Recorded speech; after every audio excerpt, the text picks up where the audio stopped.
Are you interested in understanding the impact of the Consumer Price Index, (CPI), on the trading market?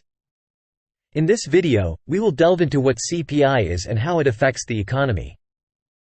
The CPI is a measure of the average change in prices for goods and services over time.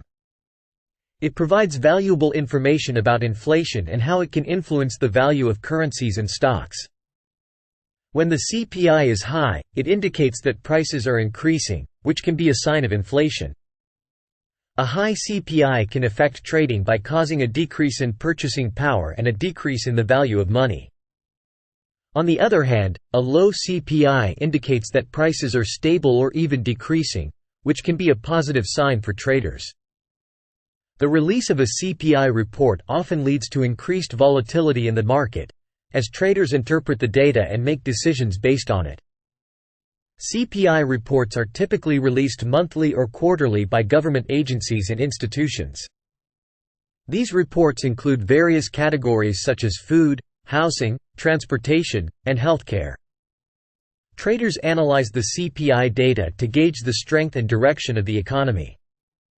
A higher than expected CPI can lead to speculation that the central bank may raise interest rates to combat inflation.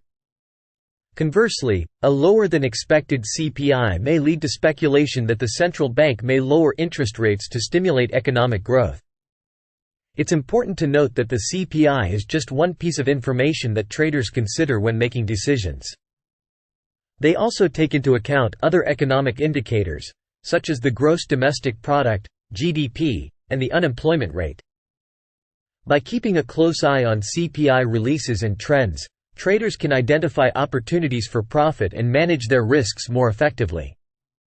Remember, trading involves both risk and reward, so it's crucial to stay informed and make informed decisions. Whether you're a beginner or an experienced trader, learning about the CPI can enhance your trading strategy. Stay tuned to Traders Lessons for more educational videos on trading concepts and strategies.